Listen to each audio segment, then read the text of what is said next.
தமிழ் உறவுகளுக்கு வணக்கம். அண்மை காலமாக தமிழகத்தில் கொலை, கொள்ளை, வன்முறை இதெல்லாம் கொஞ்சம் அதிகமாக நடக்குது. இதை பார்த்தா நம்ம மாதிரி உள்ளவங்களுக்கு கொஞ்சம் சங்கடமாகவும் இருக்குது, மனசு கஷ்டமாகவும் இருக்குது. அன்பே கடவுள்னு சொன்ன நம்முடைய தமிழ் பண்பாடு இந்த மாதிரி ஆயிடுச்சேன்னு நினைக்கிறப்ப ரொம்ப வருத்தமாக இருக்குது. இப்போ இதுக்கு என்ன காரணமாக இருக்கும்? அண்மை காலமாக மாறினதுக்கு என்ன காரணமாக இருக்கும்னு நான் நினைக்கிறேன்னா, சமூக ஊடகங்கள் தான். அது குறிப்பாக கொரோனாவுக்கு பிறகு எல்லா கையிலையும், குழந்தை கையில் முதற்கொண்டு பெரியவங்க கையில் வரைக்கும் கைபேசி வந்து சேர்ந்துருச்சு. கைபேசியில் இருக்கக்கூடிய வரக்கூடிய திரைப்பட காட்சிகள், reels, Instagram, WhatsApp, YouTube, Facebook இதில் வரக்கூடிய காட்சிகளை பார்த்து அதுக்கு தன்னுடைய மனசை பறி கொடுத்துட்டான் எல்லாரும். அதுக்கு அடிமை ஆயிட்டான்னு தான் எனக்கு தோணுது.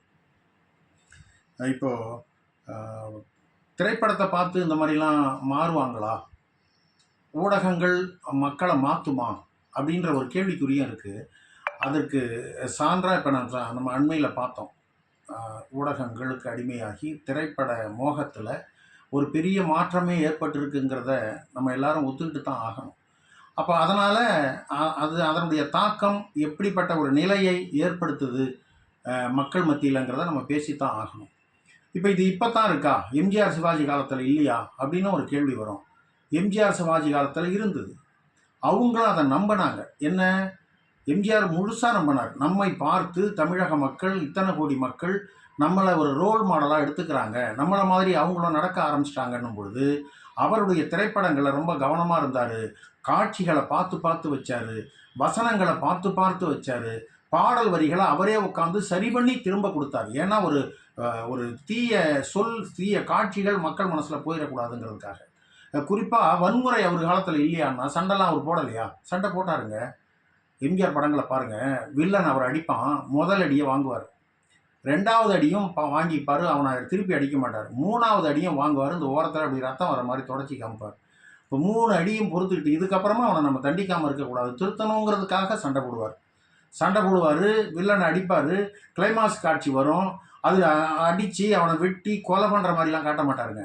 சண்டை போட்டுக்கிட்டே இருப்பார். கிளைமாக்ஸ் காட்சியில், உச்சக்கட்ட காட்சியில் போலீஸ் வரும், ஹேண்ட்ஸ் அப் அப்படின்னு வந்து உடனே அவர் நிறுத்திடுவார் சண்டையை. அந்த வில்லனுங்களை, கொள்ளை கூட்டத்தை எல்லாத்தையும் போலீஸ் பிடிச்சிக்கும். அப்போ போலீஸ் சொல்லும், நீங்கள் இந்த கொள்ளை கூட்டத்தை பிடிக்கிறதுக்கு எங்களுக்கு ரொம்ப ஒத்துழைப்பு கொடுத்தீங்க, உங்களுக்கு ரொம்ப நன்றி அப்படின்னு சொல்லுவாங்க. அப்போ எம்ஜிஆர் மறக்காமல் ஒரு வசனத்தை வச்சுருப்பார், என் கடமையைத்தானே நான் செஞ்சேன் அப்படின்னுவார். அவர் ஒரு சாதாரண குடிமகன் தான், போலீஸ் கிடையாது, வக்கீல் கிடையாது, நீதிபதி கிடையாது, சாதாரண குடிமகனாக இருந்தப்போ கூட இந்த கொள்ளை கூட்டத்தை, வன்முறையாளர்களை பிடித்து காவல்துறையிடம் ஒப்படைக்கக்கூடிய பொறுப்பு ஒவ்வொரு குடிமகனுக்கும் இருக்குன்னு என் கடமையைத்தானே நான் செஞ்சேன்னு அன்றைக்கி அவர் சொன்னாருங்க. ஆனால் இன்றைக்கி வரக்கூடிய காட்சிகள், கதாநாயகம்லாம் அந்த மாதிரி செய்கிறானான்னு பார்த்தா இல்லைங்க. துடிக்க துடிக்க வெட்டுறான், கழுத்தை அறுத்து கொள்கிறான், ரத்தம் தெறிக்குது. அந்த காட்சியை பார்த்துட்டு இன்னொன்று, இப்போ சமீபத்தில் ஒரு படங்க, அதில் ஒரு கதாநாயகன் ஒருத்தரை வெட்டிட்டு ரத்தத்தோட கத்தியோட வரான், கத்தியில் ரத்தம் ஒழுகுது, ரத்தத்தை நாக்கார நக்கிறான் சார். அதை பார்த்து கை தட்டுறான், விசில் அடிக்கிறான் சார். விசில் அடிக்கிறதுங்கிறது எம்ஜிஆர் காலத்துலேருந்தே இருக்குது. நான் திரைப்படத்தில் சொல்கிறேன், நீங்கள் சமீப காலத்தில் அதை முடிச்சு போட்டுறாருங்க. இப்போ இதை பார்க்குறவன் இது மாதிரி ஏன் அதை பல மில்லியன் பேர் பார்க்குறான், இளைஞர்கள் குறிப்பாக. அப்போ என்ன, அது அவனுக்கு பிடிக்குது, வெட்டுறது, கழுத்தை அறுக்கிறது அவனுக்கு பிடிக்குது, திரும்ப திரும்ப அதை பார்க்குறான். அப்போ அந்த காட்சி அவன் மனசில் பதிஞ்சிடுது. எம்ஜிஆரை பார்த்து பச்சை குத்திக்கிட்டும் வாழ்ந்தான். அந்த காலத்தில் இவ்வளோ வன்முறை இல்லை, எம்ஜிஆர் சொன்னது மாதிரியே நடந்தான்.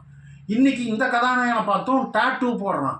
அப்போ அவன் சொல்கிற மாதிரியே நடக்கணும்னு அவன் நினைக்கிறான். அதனால தான் வன்முறைகள் அதிகமாக இருக்குது. ஏன் நான் இவ்வளோ தூரம் பேச வேண்டியிருக்குன்னா, இப்போ இந்த மே மாதத்தில் மட்டும் 2 சம்பவம் மனசை ரொம்ப பாதிச்சிருச்சிங்க. ஒன்று, திருச்சியில் மே 18 நினைக்கிறேன், திருச்சியில் பட்ட பகலில் ஐஜி ஆஃபீஸுக்கு எதிர்த்தாப்புலேயே ஒரு பொண்ணை காதலிக்க மறுத்துட்டான்னு சொல்லி ஒரு பொண்ணை கத்தியால் குத்துறாங்க.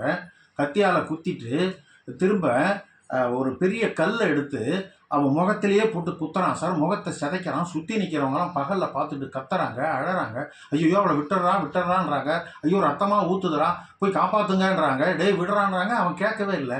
இப்போ இந்த அளவுக்கு வன்முறை, காதலிக்க மறுக்கிறா, காதலியை தோத்துட்டா அவளை கொன்னுணுமா சார்? சரி, இது ஒன்றுங்க. இப்போ நேற்று 28ஆம் தேதி எங்கள் ஊருக்கு பக்கத்தில் வடலூரில் ஒரு பொண்ணு காதலிக்க மறுத்துட்டான்னு, காதல் தோல்வி, ஏதோ பிரச்சனை, அவளை அங்கே கூட்டிகிட்டு வந்து மீன் வெட்டுற கத்தியால் அவள் கழுத்தை அறுத்து கல்லை வச்சு இதே மாதிரி முகத்தை சிதைச்சி அங்கே நெடுஞ்சாலைக்காக ரோடு போடுற மணல் கொட்டி இருந்திருக்கிறாங்க, மண் அதில் புதைச்சிட்டான் சார். இப்போ தோண்டி எடுத்துக்கிட்டு இருக்கிறாங்க, எடுத்து ஆய்வு பண்ணுறாங்க, உடற்கூறு ஆய்வுன்னா. இப்போ இந்த அளவுக்கு வன்முறை, காதல் தோல்வின்னா உடனே கொன்னுடணுமா சார்? இப்படி பார்த்தா எத்தனை பேருங்க உயிர் வாழ முடியும் உலகத்தில்? இப்போ அந்த படங்கள் இப்போ பழைய காலத்துலேயும் காதல் தோல்வி வந்தது. இப்போ இந்த காதல் தோல்வி வரக்கூடிய பாடல்கள், காதல் தோல்வியால் இளைஞன் என்ன செய்கிறாங்கிறத பார்த்து தான் இந்த மாதிரி ஆயிடுறாங்க. எம்ஜிஆர் காலத்துலேயும் காதல் தோல்வி இருந்தது, சிவாஜி காலத்தில் இருந்ததுங்க. காதலிச்சிட்டா அது என் மேலே குத்தம் இல்லை, உன் மேலேயும் குத்தம் இல்லை, அது கடவுள் செய்த குற்றம் அப்படின்னு சொல்லி, உன்னை சொல்லி குற்றமில்லை, என்னை சொல்லி குற்றமில்லை, காலம் செய்த கோலமடி, கடவுள் செய்த குற்றமடி, கடவுள் செய்த குற்றமடி. கடவுள் அது மாதிரி படைச்சிட்டான், இயற்கை அது மாதிரி ஆக்கிடுச்சு, நம்ம ஒன்றும் என்னையும் சொல்லி குற்றம் இல்லை, நீ எங்கே இருந்தாலும் நல்லா இருன்னு சொல்லிட்டு போனான் சார். எம்ஜிஆர் படத்தில் அது மாதிரி ஒரு காதல் தோல்வி, அவளும் ஏமாத்திட்டு போயிடறா, இல்லை காதலிச்சவள கல்யாணம் பண்ணிக்க முடியல. அதில் அவரும் பாடுறாரு, கண்ணாலே பெண்ணை என்று கண்டது பாவம், கண்டவுடன் காதல் நெஞ்சில் கொண்டது பாவம், கொண்ட பின்பு பிரிவை எண்ணி நொந்தது பாவம், வெறும் கூடாக பூமியில் இன்னும் வாழ்வது பாவம், பல்லாக்கு வாங்க வந்தேன் ஊர்வலம் போக, பாதியிலே திரும்பி வந்தேன் தனிமரமாகன்னு தன்னை நொந்து தான் செஞ்சது அது ஒரு பாவச் செயல், அதனால அவன் மேலே குற்றம் இல்லைன்னு சொல்லி தன்னை நொந்து மனசை தேத்திட்டு போனான் சார். அன்னைக்கு இருந்த கதாநாயகன்லாம். இன்னைக்கு கதாநாயகன் வந்து என்ன பாடுறான் தெரியுமா?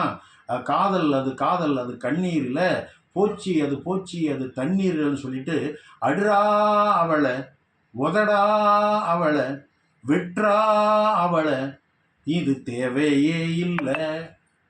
இன்னைக்கு சார் இப்போ இதை பல மில்லியன் பேர் அந்த பாடலை பாடுறான். ஒரு பாடலை முணுமுணுத்துக்கிட்டே போவோம். நம்ம வண்டியில் போகும்போதும், காரில் போகும்போதும், வீட்டில் இருக்கும்போதும் பாடல் முணுமுணுக்கப்படுகிறது. திரும்ப திரும்ப திரும்ப அந்த பாடல் வரிகள் மனசில் பதியுது. இப்போ இளைஞன் அந்த மாதிரி பாடல்களை கேட்குறான். இப்போ ஆன்மீகத்தில் ஸ்ரீராம ஜெயத்தை எத்தனை தடவை சொல்லணுன்றாங்களே, எதுக்கு? அது மனசில் பதியணும், ஆன்மீகம் வளரணும்னு. காதல் தோவில அடுறா அவளை, உதடா அவளை, வெற்றா அவளைன்னு இப்படியே இப்போ சொன்னால் அது அவன் மனசில் பதிஞ்சா, இப்போ திருச்சியில் நடந்ததும் வடலூரில் நடந்ததுக்கும் ஏன் அது காரணமாக இருக்காது? இப்போ இதை போன்ற வன்முறைகள் இந்த இளைஞர்கள் மத்தியில் போகுது, ஆபாச வரிகள் இளைஞர் மத்தியில் போகுது, பண்பாட்டிற்கு எதிரான, தமிழ் பண்பாட்டிற்கு எதிரான ரீல்ஸ் காட்சிகள். அப்பா சாப்பாடு கொடுக்குறன்னு கட்டை எடுத்து அப்பா மண்டையில் அடிக்குது ஒரு குழந்தை, 2 வயசு குழந்தை, அதை ரீல்ஸாக எடுத்து போடுறான். அதை உட்காந்து பார்த்துக்கிட்டு இருக்கு சாப்பிட்ற குழந்தை. அது என்ன நினைக்கும்? விளையாட்டுக்காக போட்டு பல பேர் அதை வியூவர்ஸ் வந்தால் உனக்கு சம்பாதிக்கணும்னு நினைக்கிறவன் வேற ஏதாவது போட்டு சம்பாதிக்கணும் இல்லைங்களா?